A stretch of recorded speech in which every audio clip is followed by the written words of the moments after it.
Next है very important gas laws. तो सबसे पहला लॉ है Boyle's law. So the volume of a given mass of a gas is inversely proportional to its pressure at constant temperature. ये 2 marks में आ जाता है आपको। सो क्या है, V is inversely proportional to P। V is the volume. यहाँ पे देखिए V क्या है, दिस इज द वॉल्यूम। और इनवर्सली प्रोपोर्शनल का साइन जो होता है मतलब हम उसको नीचे लिखेंगे P को। सो ये जो बन जाएगा आपका, ठीक है, V is inversely proportional to P। So जब इस प्रोपोर्शनलिटी कांस्टेंट को इसको हटाते हैं तो हमारे लिए कांस्टेंट लगेगा। सो क्या बन गया, V that is equal to Kp। और PV that is equal to K, मतलब प्रेशर वॉल्यूम का मल्टीप्लीकेशन प्रोडक्ट क्या हो गया, that is equal to constant. So K is constant and its value depends upon the mass, temperature and nature of the gas.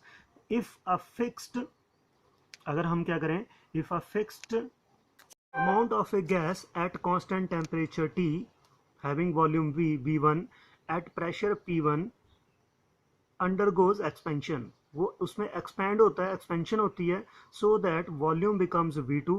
V1 से क्या हो जाएगा V2 और प्रेशर हो जाएगा P2। So according to Boyle's law P1 V1 that is equal to P2 V2 that is equal to constant. So P1 by P2 that is equal to B2 by B1। तो ये law मतलब ये formula भी हम use कर सकते हैं यहाँ पे।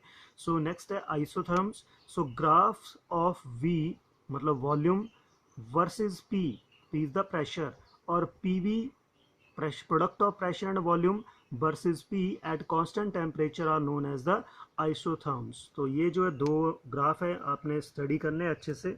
तो पहला ग्राफ देखिए, यहाँ पे देखिए वॉल्यूम इंक्रीज हो रहा है तो प्रेशर क्या बिल्कुल कम है। जैसे यहाँ पे वॉल्यूम ज़्यादा कम है तो प्रेशर क्या देखिए, ठीक है, यहाँ पे देखिए, यहाँ पे दिस इज द, ये वॉल्यूम इज मोर तो प्रेशर क्या होगा, कम होगा। अगर वॉल्यूम कम है तो प्रेशर क्या देखिए ज़्यादा है। तो this is the graph between pressure P and volume V। और ये वाला जो ग्राफ है प्रेशर P एंड मतलब 1/V के बीच में। सो यहाँ पे T1 T2 and T3 these are the temperature. Graph of a gas P versus 1/V, pressure और 1/, मतलब T1 जो होगा अलग अलग डिफरेंट डिफरेंट टेम्परेचर पे अगर हम इसको स्टडी करते हैं। So T3 is greater than T2 is greater than T1। तो these are the 3 different temperature. तो दीज आर द 2 ग्राफ्स, आपको पता होने चाहिए।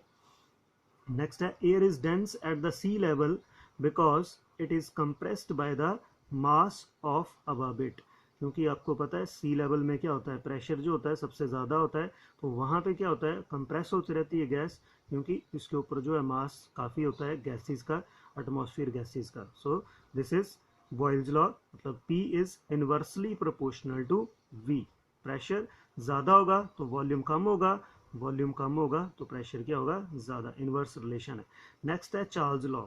सो चार्ल्स लॉ क्या बोलता है, the volume of a given mass of a gas increases और decreases bye 1/273 of its volume for each degree rise or fall in temperature respectively at constant pressure। So यहाँ पे प्रेशर कांस्टेंट हो गया, so BT that is equal to V0 1 + T/273। So T at मतलब जो है constant pressure पे होगा है। सो इस तरह से, बट इसकी दूसरी स्टेटमेंट काफ़ी इजी है, उसको आप लिख सकते हो।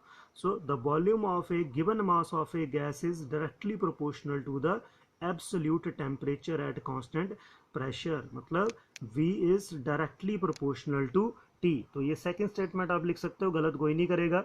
सो V is directly proportional to T at constant pressure. So B/T क्या होएगा, T को इस तरह ले जाइए, B/T क्या हो जाएगा, that is equal to constant.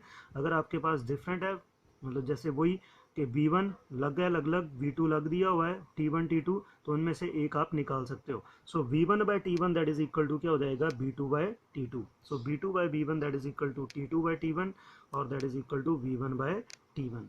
So V that is equal to K2/T. So absolute zero is the theoretically possible temperature at which the volume of a gas becomes zero and it is equal to 0 degree Celsius और 273.15 Kelvin। तो absolute zero जो होती है आपको पता ही है, theoretically मतलब theoretically possible, experimentally possible नहीं है। तो इसकी वजह से आप क्या कर सकते हो इसको, ठीक है, मतलब ये पॉसिबल है नहीं, वॉल्यूम कभी भी गैस का ज़ीरो नहीं हो सकता है। गैस ही नहीं रहेगी अगर वॉल्यूम काफ़ी कम हो जाएगा। नेक्स्ट है isobars, a graph of V versus T at constant pressure is known as isobar. तो यहाँ पे देखिए ये जो ग्राफ है, आइसोबार मतलब प्रेशर जब कांस्टेंट होता है, आइसोथर्म टेम्परेचर जब कांस्टेंट होता है। तो यहाँ पे देखिए P1 is less than P2 less than P3 and P4, और टेम्परेचर और वॉल्यूम का ग्राफ है। देखिए टेम्परेचर जैसे जैसे बढ़ रहा है वॉल्यूम क्या हो रहा है, यहाँ पे अगर यहाँ पे टेम्परेचर कम है तो वॉल्यूम भी क्या है, कम है।